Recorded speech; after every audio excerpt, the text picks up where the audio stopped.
They stole everything from me. On the very night I was praised as the savior of this company, my own family humiliated me. The lights, the applause, the celebration. And then, my mother rose and handed the crown to my brother, a brother who had never bled for a single day of this empire. That was the moment my world cracked. That was the moment I chose something darker. If they wanted to betray me, then I would give them something they would never forget.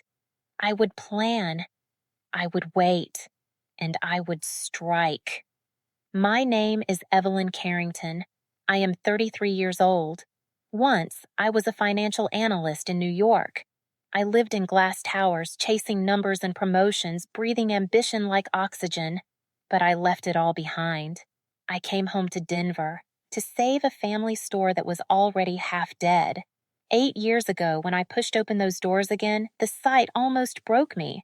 Shelves half empty, products scattered like relics in a mausoleum, a register that barely rang. The staff stood in silence, their faces pale with defeat. I remembered it differently. Childhood afternoons stocking jars with my mother, running behind the counter while my father spoke with customers. Back then, it was alive. Back then, it had meant something. Now, it was rotting, and they had called me home to bury it, but I refused. I worked until my hands blistered from lifting boxes, until my voice cracked from pitching to suppliers who had already written us off. I begged for credit extensions. I rewrote menus. I stood in front of customers and promised them something better, even when we had nothing left to give. There were nights when I collapsed in the back office, head on invoices, the hum of the refrigerator my only lullaby. There were mornings when I looked in the mirror and saw a stranger staring back. But every scar, every sleepless night, every broken piece, I turned them into bricks. And slowly, painfully, the store began to breathe again. Customers trickled back. Suppliers started to trust. We rebuilt, piece by piece. Then the growth came, not all at once, but steady. We opened new locations. We became more than a neighborhood name. We became a brand. Chefs spoke of us. Magazines wrote about us. Customers across the country whispered our name. And after 8 years, after nearly breaking myself in half, we secured the impossible. An $8 million investment. For me, it was more than money. It was proof that I had not only saved a business, I had created an empire. The night we celebrated, the ballroom glowed golden.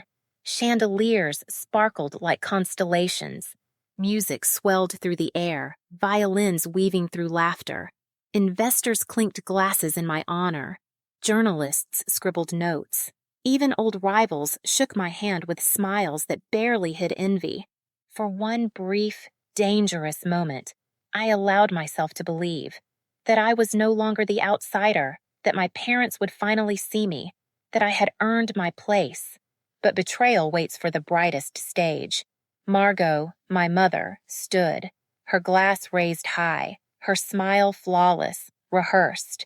"We are delighted to announce," she said, "that the new Chief Executive Officer of Carrington Foods will be Adrian Carrington." The words struck like thunder. For a heartbeat, silence. Then applause. Not loud, not joyous, but enough. Enough to turn me into an afterthought. Faces turned toward me, and I saw it. Pity, thin smiles, eyes heavy with sympathy. The look people give when they know the game is over for you. Adrian stood tall. He soaked in the spotlight that was never his. He raised his glass, savoring the moment like a predator savoring blood. And then he leaned close, close enough that only I could hear. "Thank you, dear sister," he whispered, "for laying the groundwork. You've been the perfect stepping stone." My chest tightened. My hands trembled around the stem of my glass. The applause thundered in my ears, hollow and cruel. The chandeliers blurred into knives above me. I searched for my mother's eyes. Her smile gleamed sharper than any blade. I searched for my father's face. Gregory clapped slowly, deliberately, his gaze filled with cold satisfaction. And in that moment, I knew it had never been about me. I was never their heir. I was never their choice. I was the caretaker, the placeholder, the keeper of the flame until Adrian returned to claim the fire. But what they didn't know was that flames burn, and I was ready to turn their betrayal into my weapon. I thought betrayal reached its peak the night of the announcement, but I was wrong. That night was only the surface crack. The real fracture came afterward. Deeper, crueler, sharper. 2 days later, I lingered in the Carrington dining room. It wasn't intentional at first. I had come to deliver a report. But voices spilled from inside, low and confident, carrying through the half-open doors. My father's voice. Gregory Carrington, measured, certain.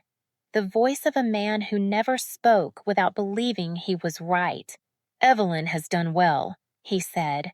My heart lifted, only slightly, but then came the blow. She was never meant to lead. She is just holding the seat warm until Adrian takes his rightful place. Laughter followed. Deep, knowing laughter. The kind of laugh men share when they believe the world bends only for them. Holding the seat warm. A placeholder. Not a leader. I pressed against the wall, every muscle tense, nails digging into the folder I carried. I could have walked in. I could have confronted them, but instead, I stood frozen, letting every word sink into me like shards of glass. And the worst part was the ease. It wasn't anger. It wasn't a heated slip. It was casual, practiced, as if this had been decided long ago, and I was the only one who hadn't known. The very next morning, Adrian strutted into the boardroom. He carried himself like a king without a crown, but certain it was already waiting for him. His suit too sharp, his smile too smug. He stood at the head of the table, uninvited, and he spoke. A presentation, a strategy, a vision that was shallow, reckless, built on theory rather than blood and sweat. Daniel Huxley glanced at me, his brow furrowed. Sophia Raines shifted uncomfortably in her chair. Everyone knew the plan was a disaster waiting to happen, but Adrian slammed the files shut. "This is the direction we're taking," he said. Not a suggestion, a command. A week later, the fallout arrived. Suppliers withdrew. Costs ballooned. A deal collapsed into dust. The kind of mistake that could take months to clean up. We sat in the next meeting, tension heavy, silence brittle. Adrian leaned back in his chair, hands folded, and smiled. "It was Evelyn's oversight," he said smoothly. "She should have caught it. She was supposed to guide me." My chest clenched. The audacity, the sheer cruelty of it. But worse than his words were the eyes.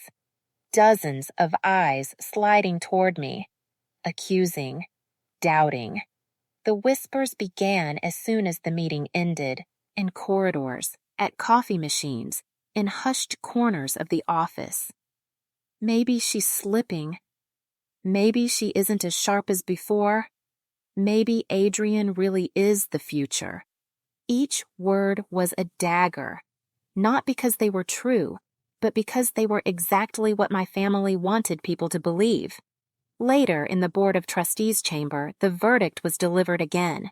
Gregory rose from his chair. His hand rested on the polished wood of the table.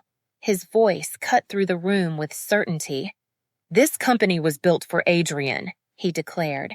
"It is in his blood. Evelyn's role has always been transitional, nothing more." I sat still. My nails carved crescents into my palms beneath the table. Every sentence was another nail hammered into the coffin of my legacy. I wanted to scream, to rise and throw the numbers in their faces. The sales I drove, the expansions I negotiated, the loyalty I created. I wanted to shout until they understood that I built this empire with my own hands. But I didn't. I smiled instead, a smile that tasted like iron, because fury must be hidden before it can strike. That evening, I wandered the office alone. The city lights stretched out beyond the glass, flickering like dying stars. My reflection stared back at me, eyes dark, jaw tight, a stranger forged in silence. I whispered to the glass, "They think I'm temporary. They think I'm weak. They think I will bow my head and walk away." I pressed my hand to the cold surface. They're wrong. From that night on, every shadow of doubt, every whisper in the hall, every smirk from Adrian became fuel. Fuel for something darker, something stronger. I had been their caretaker, their shield, their silent laborer, but no more. The fracture had split me open, and in the broken pieces something else was born, not a daughter desperate for approval, not a placeholder waiting to be dismissed. What remained was a fighter, a storm, a reckoning, and when the time came, they would all know the cost of underestimating me. The days that followed felt endless. Each morning I walked into the building I had saved, the building I had breathed life into, and I felt the walls closing in around me. What once felt like my kingdom now felt like hostile territory. My footsteps echoed differently. My name no longer carried weight, and the silence was sharp enough to cut. Whispers followed me wherever I went. I would step into the elevator and hear voices die mid-sentence. I would enter the break room and see glances exchanged, eyes averted, faces stiff. Their looks told me everything. They didn't know what to believe anymore. Adrian's lies were taking root, and my parents had made sure the soil was fertile. I told myself to ignore it, to stay steady, to outlast him, but each day brought a new wound, and each wound left a scar that burned.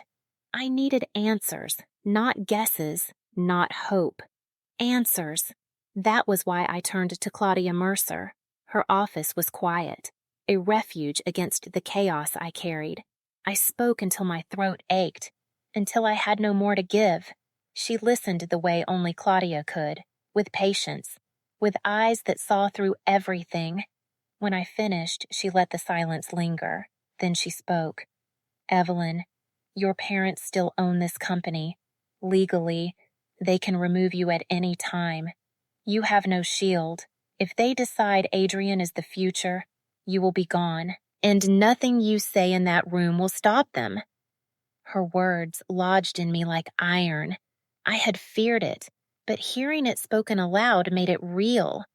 My life's work balanced on papers I didn't control. Years of sacrifice could be erased with the stroke of a pen. I thanked her. I walked out calm on the outside, but inside, I burned. When I stepped into the cold night, the air stung my lungs. I should have felt defeated, but what I felt was something else, something darker. Disappointment was gone. Sadness was gone. What filled the hollow space inside me was hatred, cold, precise, unforgiving. Adrian was gasoline on that fire. He strutted into meetings with his polished smile, his voice louder than it needed to be.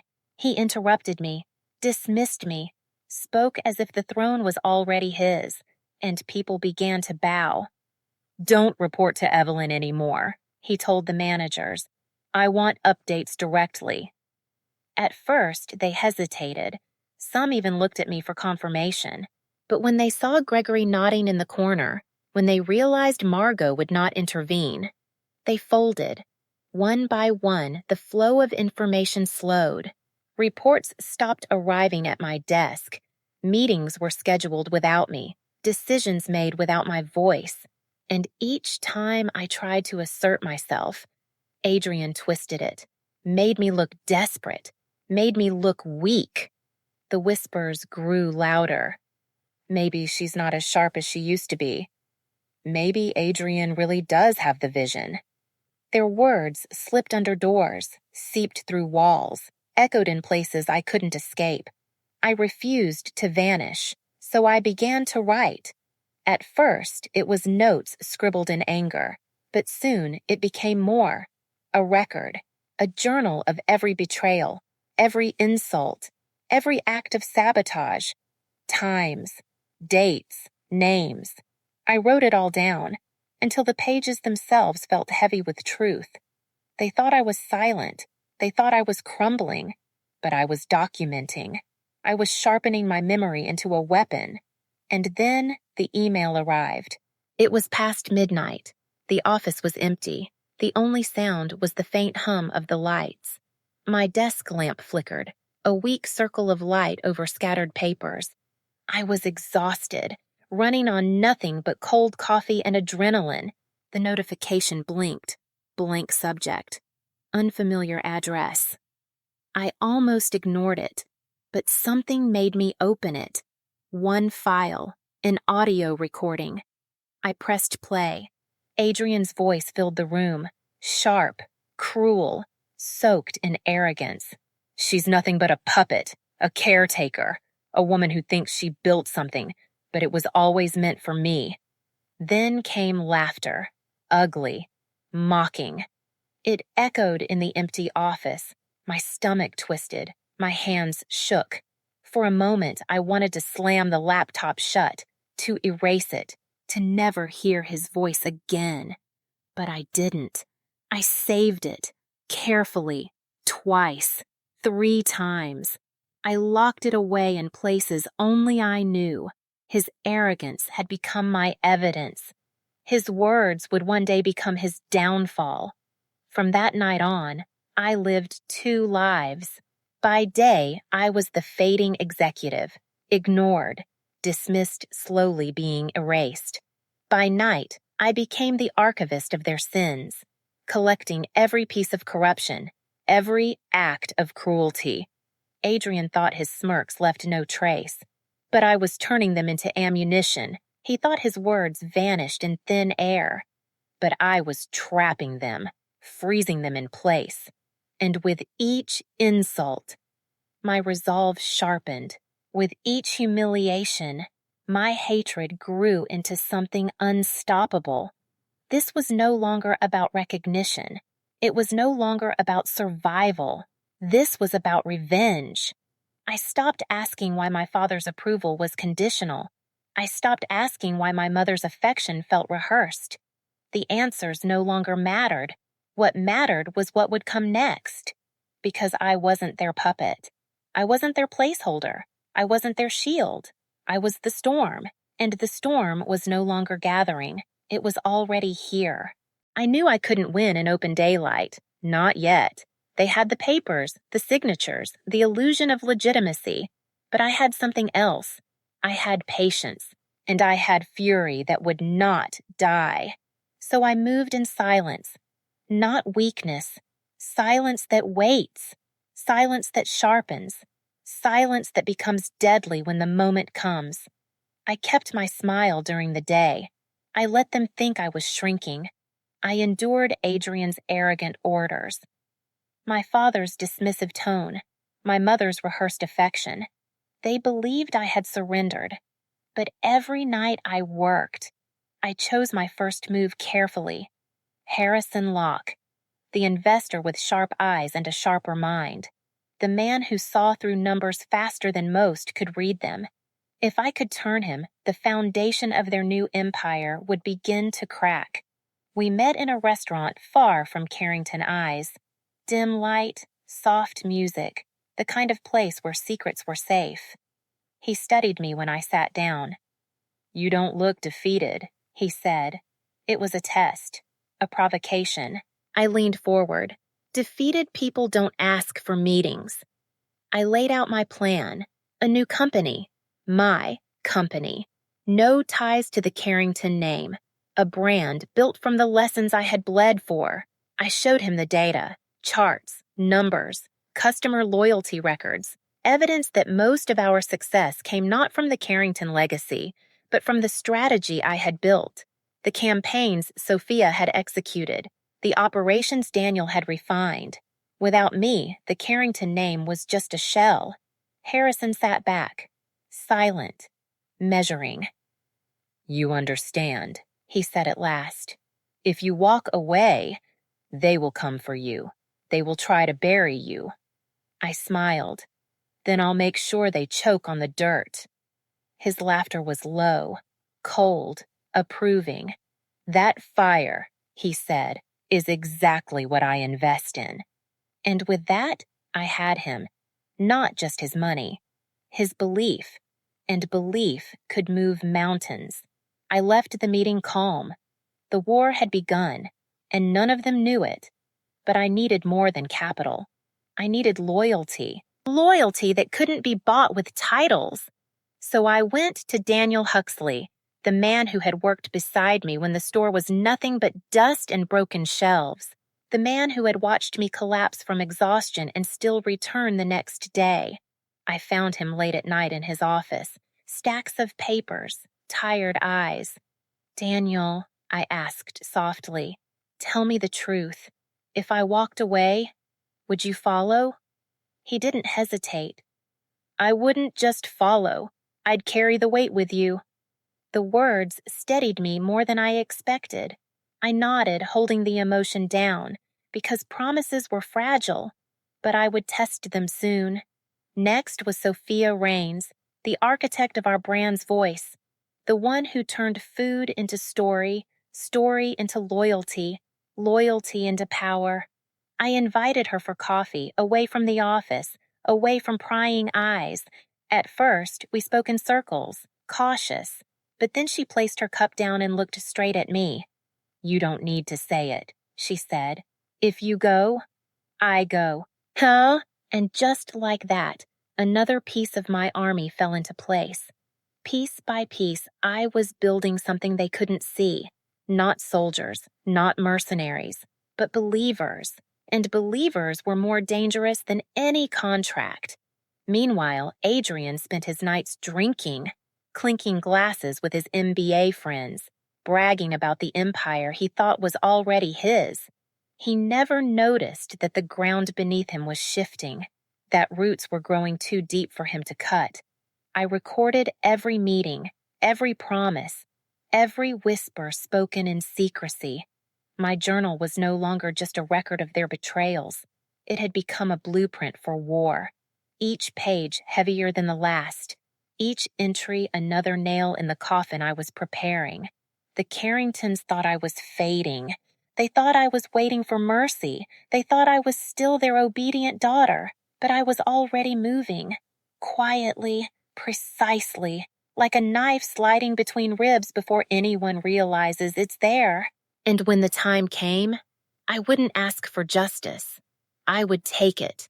The night I returned to the Carrington estate, the gates loomed like iron jaws. The lamps along the driveway cast long shadows across the gravel. The mansion glowed with warm light, but there was nothing warm about it. I had lived in this house my entire childhood. The echo of my footsteps had once been innocent, careless, filled with laughter. But as I walked up those stairs again, the air was different. Every portrait on the wall seemed to watch me. Every chandelier shimmered like glass knives hanging overhead. The butler opened the door and gave me the faintest nod. Even he knew. Even he had heard. I walked into the drawing room. Gregory sat in his chair, rigid, unmoved, as if carved from stone. A glass of whiskey rested in his hand, half empty, the ice long melted. Margot sat on the sofa, perfect posture, her face painted with a smile that didn't reach her eyes. They looked at me not with love, not with pride, but with calculation, as if I were a piece on a chessboard, still useful but not essential. I didn't wait for courtesy. "Why?" I asked. My voice was steady, but the fire beneath it threatened to break free. "Why him? Why give it all to Adrian after everything I've done? After everything I've given?" Gregory didn't even blink. Because this family needs a man to lead, he said, flat, cold, certain. It has always been that way, and it always will. The words landed like a verdict, not debated, not questioned, simply fact. I stared at him, at the man whose approval I had chased for decades, at the father whose praise had always been rationed like scraps. And now, he had made it clear. Nothing I had done, nothing I had built, nothing I had sacrificed would ever matter. I stepped forward, closer, my fists clenched so tight my nails dug into my palms. I didn't just save this company, I said. I rebuilt it. I turned it from a failing store into a national brand.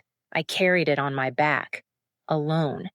If you want to hand it to Adrian, I let the words hang, heavy, deliberate. Then I will walk away, and I will take everything that matters with me. The air froze. The fire in the hearth crackled once, then seemed to quiet, as if even it was afraid. Gregory's eyes narrowed. You dare threaten us? Threaten? I whispered. No, I'm simply telling you what will happen. Without me, this company collapses. Without me, Adrian has nothing but a title carved on paper. You can crown him if you wish, but you will be left with a shell. Margot's hand fluttered onto Gregory's arm. Her voice was soft, the practiced tone of a woman who had soothed boardrooms and social circles her entire life. Evelyn, darling, you've been under such stress. We only want what's best. Adrian needs guidance. We want you both involved. You don't have to fight us. Her words were honey, but I tasted the venom beneath. She wasn't asking me to stay. She was asking me to step aside quietly, to make room for her son. I met her eyes and spoke slowly. I'm done being your caretaker. I'm done being your shield. If you push me aside, I will not stay silent. I will not be the loyal daughter you can discard. The room pulsed with tension. Even the air seemed too thick to breathe. Gregory's grip on his glass tightened until I thought it might shatter. His jaw locked, his gaze cutting through me like steel. Margot's smile faltered, but her eyes flickered toward Adrian's portrait hanging on the wall. Her loyalty had never been mine. For a moment, no one moved. The silence was sharp, dangerous. And then, footsteps, Adrian. He entered without knocking, his tie loose, his grin careless. The smell of expensive liquor lingered on him. He looked from me to them, then laughed softly. Am I interrupting? He asked, as if the whole house belonged to him already. No one answered. Gregory didn't reprimand him. Margot's smile returned. I realized then, this was no longer just a conversation. It was a coronation rehearsal. I stood straighter. For the first time, I let the fury show in my eyes. If they wanted me gone, I would not go quietly. I would not leave without making them bleed. That night, for the first time, I spoke the truth aloud. If they forced me out, I would leave. And when I left, I would not leave empty-handed. I would take the soul of the company with me. The people, the vision, the future. The silence that followed was unbearable. It pressed against my chest like a weight. But I did not bow. I did not break. And in that stillness, I knew something had changed. I was no longer their daughter. I was their enemy. The storm had stepped into their drawing room. And if they wanted war, I would give them war. The morning after the confrontation, I reached the office before sunrise. The city was still half asleep. The halls were empty. The air carried the faint smell of coffee and printer ink. I wanted the quiet. I needed it. I unlocked my door and stared at the desk that had once felt like command. It felt smaller now, but my resolve did not. A soft knock, then the door opened a crack. Daniel Huxley stepped in without his usual smile. He closed the door behind him, He stood with his back to it, as if he were guarding the threshold. "You need to see this," he said. He set a folder on my desk. Not a thick one, but heavy in its own way. Inside was a contract review. Internal notes, email chains, numbers that didn't add up until they did. Horribly. "Silverfinch Foods," Daniel said quietly. "The renewal Adrian pushed through last week." I scanned the pages. On the surface, it looked harmless. New terms, revised rates, a promise of higher volume, but the minimum order clause had been moved. The price protections stripped, the termination penalty reversed. It wasn't an agreement, it was a trap. "He signed it without legal review," Daniel added. "He told procurement to stand down, said he had board approval. He didn't." I felt the blood drain from my face. "How bad?" Daniel slid a printout closer. Projected losses. 3/4 of damage before we could even pivot. A bleed disguised as growth. "Why would he do this?" I asked. Even as I said it, I knew. Because he wanted a win on paper. Because he didn't understand the cost of paper wins. Daniel lowered his voice. "There's more." He routed an order through an unvetted broker. The shipment missed cold chain verification. We paid to cover it. Twice. I had to sit down. The chair creaked softly. Anger rose like heat from the floor. "I'm keeping records," Daniel said. He tapped the folder with 2 fingers. "I won't watch him burn what we built." I met his eyes. "Don't send anything through company email. Bring hard copies. Photograph everything. And Daniel, thank you." He nodded once. "Whatever happens," he said, "I'm with you." When he left, the room felt different. Not lighter, but steadier, like a beam had been set under a sagging ceiling. By noon, another knock. Softer. Careful. Sophia Raines stepped in, hair pulled back, expression tight. She closed the door and didn't sit. "This won't be easy to hear," she said. Her voice trembled, then steadied. "It's about the company party last month. The rooftop, the open bar, the laughter that had sounded harmless. Now it sounded weaponized. Adrian cornered a junior analyst by the terrace heaters," Sophia said. "He called it a joke. He didn't let her pass. He touched her arm and her waist. She was frightened. She left early." My jaw clenched. "Who?" Sophia hesitated. "I promised I wouldn't use her name unless she agreed. She filed a complaint with HR the next day. I saw her draft. I helped her tighten the language. And? It never went anywhere." Sophia's eyes darkened. "HR logged her email, then froze it. She followed up, 'Nothing. I checked the audit trail. Gregory requested the case be closed. Margot CC'd. Subject line, handled internally.'" The room tilted. I gripped the edge of the desk until the wood bit my palms. Sophia slid her phone across to me. Screenshots, timestamps, the sent complaint, the follow-up, the silence. "I also have texts," she said, "from 2 other women who say he's made comments, nothing written in email, but enough to see a pattern." The rage in me changed temperature. It wasn't fire anymore. It was ice. So cold it burned. "Keep everything off the servers," I said. "Back up to a private drive. Print what you can. If she wants counsel, I'll get it for her. If she wants to stay anonymous, I'll protect her. No pressure. Her choice." Sophia nodded. I told her the same. She cried. She also said, "She trusts you." Those words pierced deeper than any blade Adrian had ever used. Trust. The one currency he could never counterfeit. "Thank you," I whispered. When Sophia left, I turned to the window. The city lay below like a circuit board. Lines of light. Paths to power. New routes waiting to be drawn. By mid-afternoon, the current in the building shifted again. A knock at my door, then another, then another. They came in 2s and 3s. Quiet. Careful. Managers who had kept their heads down while the crown was passed in secret. People I had mentored, people who remembered the dust on the shelves and the sound of the old refrigerator humming at dawn. Noah from logistics, Helene from finance, Marta from quality assurance. They stood in my office, each carrying a small truth, each adding weight to the pile. He told us to bypass verification. He asked us to change the projections before submitting. He said if anyone asked, it was your call. I wrote everything down, times, dates, names.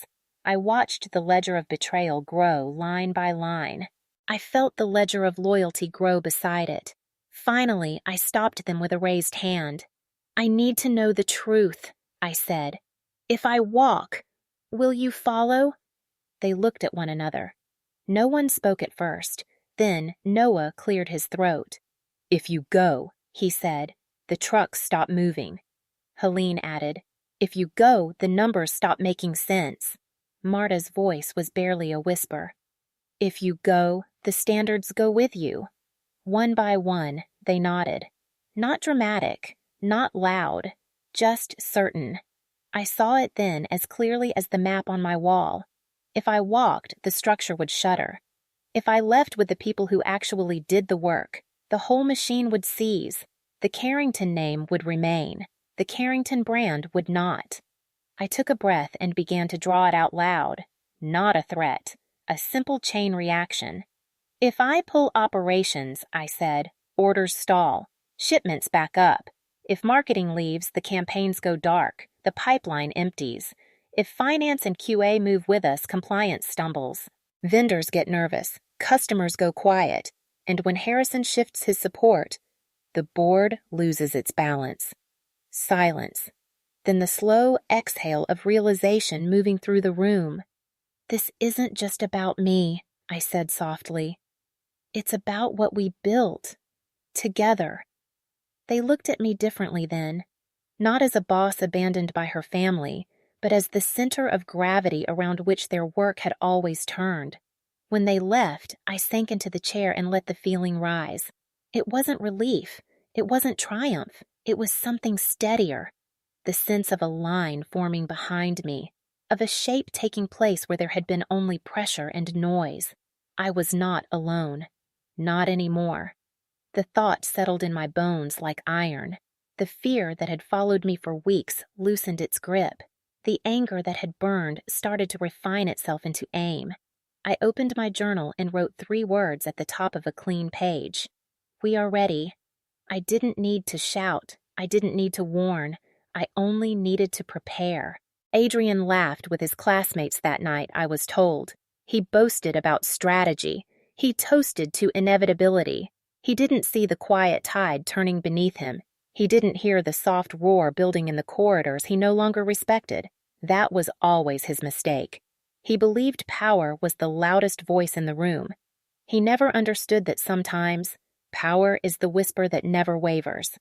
I closed the journal. I turned off the light. I stood in the doorway and looked back at the desk one last time.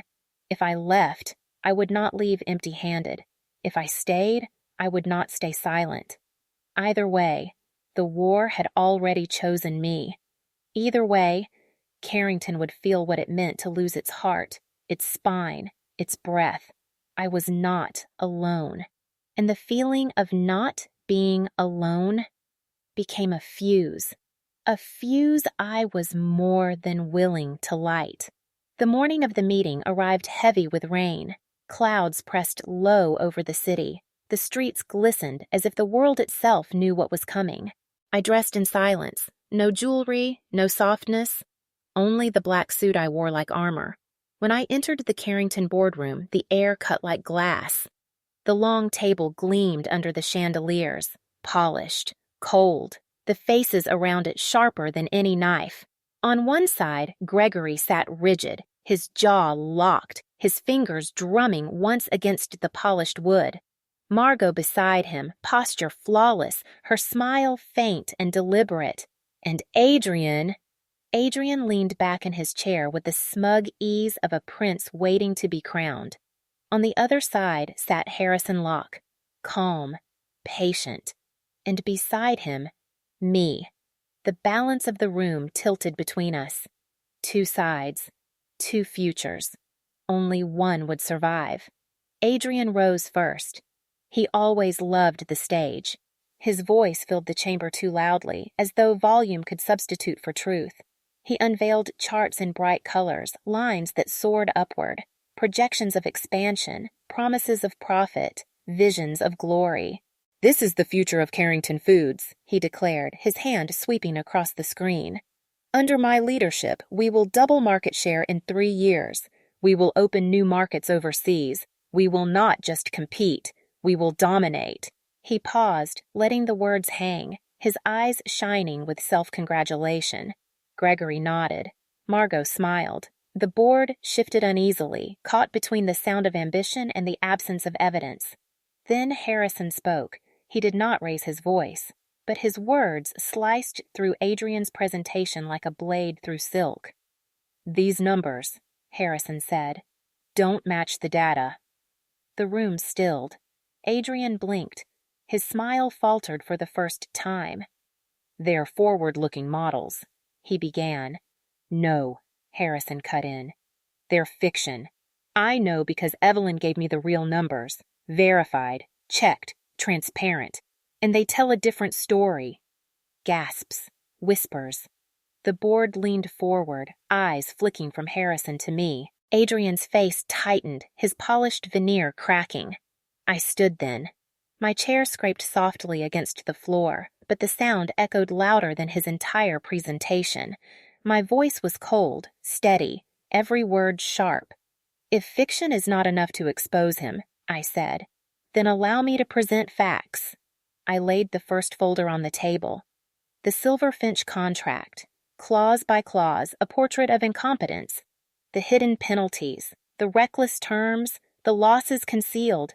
Adrian signed this without legal review. He hid the fallout, and when the deal collapsed, he blamed others. He even tried to place the weight on me. This isn't leadership. This is sabotage. The room rippled with murmurs. Gregory's eyes narrowed, but he said nothing. Then I placed the second folder. Screenshots, timestamps, the buried complaint. At the company party, Adrian harassed a junior employee. She reported it the next morning. Her complaint was buried, not addressed, not investigated, silenced. I have the original email.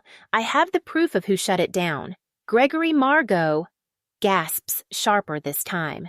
Board members exchanged glances. Some looked at me with shock. Others at Adrian with disgust. Margot's hands tightened in her lap.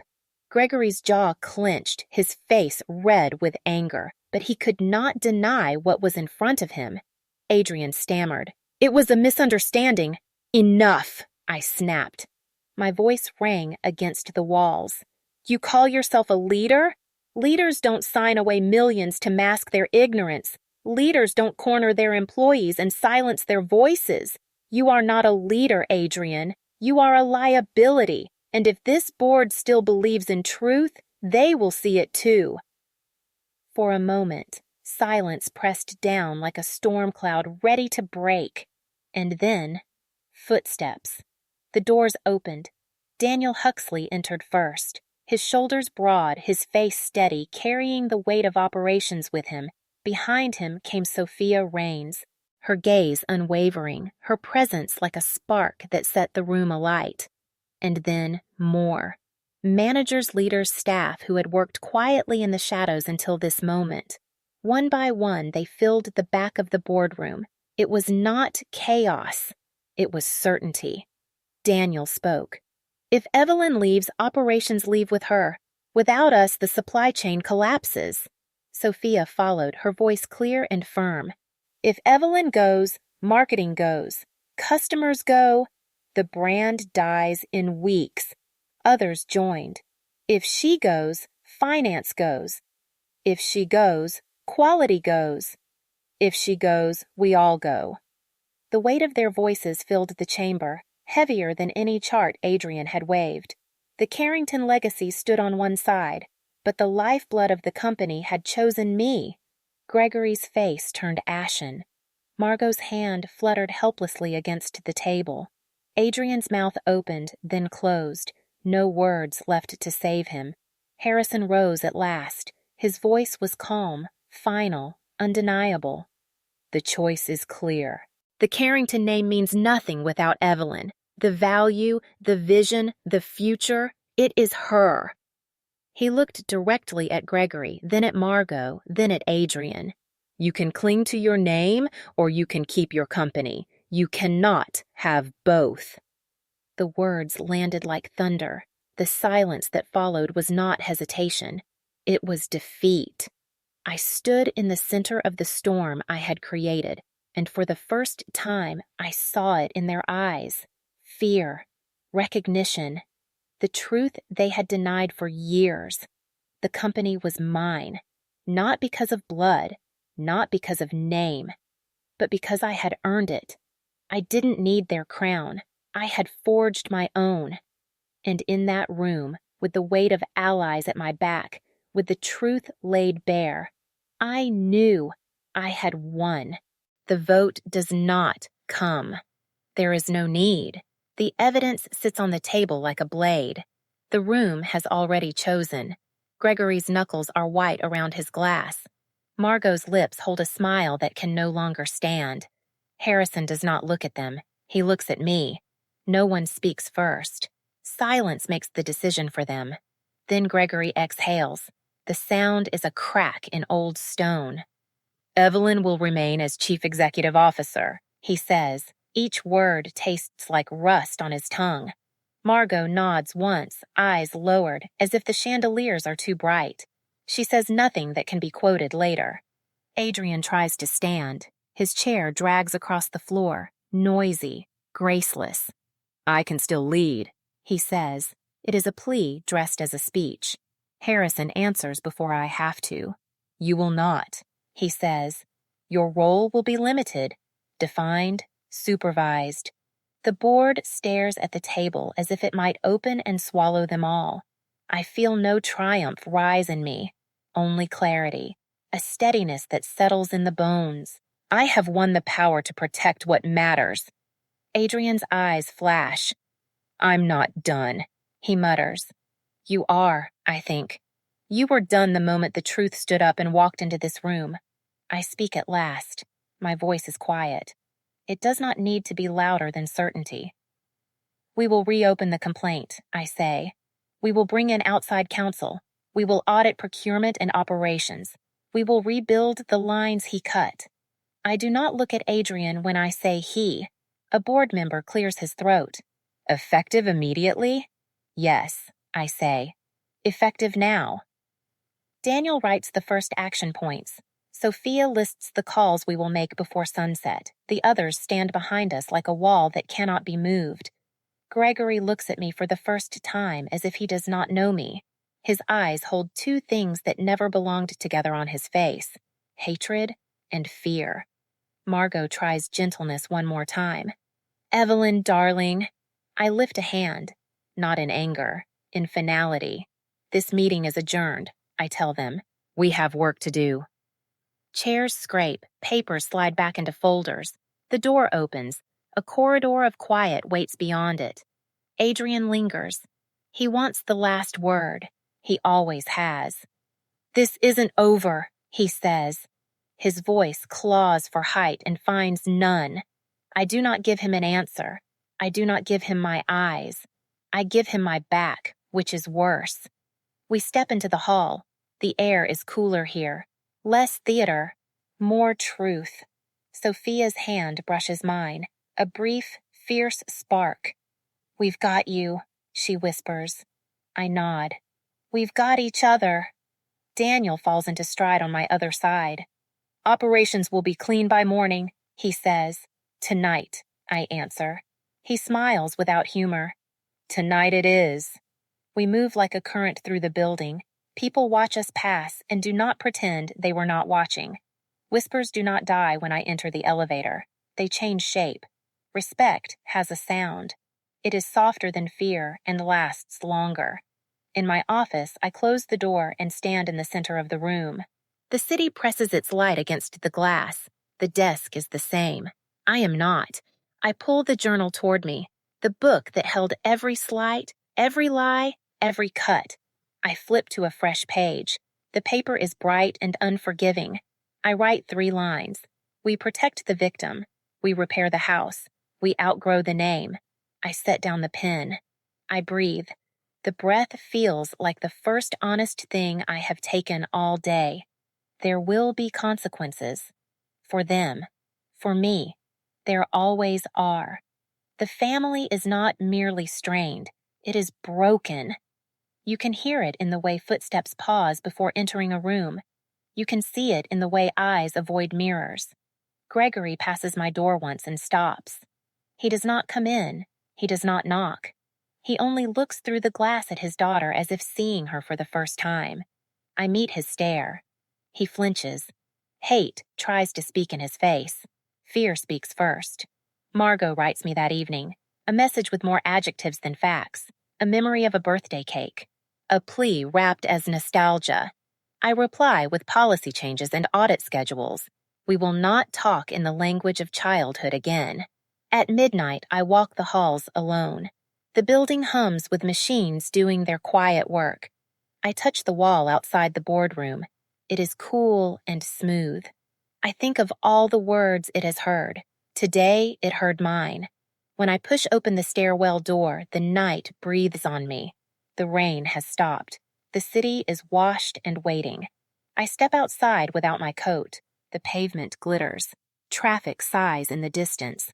Somewhere below, a delivery truck reverses with a hollow beep. Life goes on. So will we. I do not look back at the windows where my family sits like ghosts in their own house. I do not measure the cost again. I have paid it. I will keep paying it, but not with my soul. At the curb, I pause. Freedom is not a flag. It is a key. It turns once, then twice. Then the door opens and you do not ask permission to cross. I walk. I am no longer the good daughter who came home to save what others were willing to bury. I am the one who refused to be buried with it. I am the one who learned to forge a crown out of wreckage. I am the one who chose the company, not the name. Tomorrow we rebuild. Tomorrow we rewrite policy and rewire power and reopen the door that was slammed in a young woman's face. Tomorrow we call every vendor and every client and we say the truth out loud. We do not need permission to do what is right. We never did. I stop at the corner and lift my face to the thinning clouds. The storm has spent itself. The city exhales. So do I. I have no victory speech to give. Only a sentence that has lived in my chest since the night they tried to replace me. It rises, simple and whole, and I let it leave me. I turned betrayal into a weapon. And when the blood of my family began to run, I knew I had won back my freedom.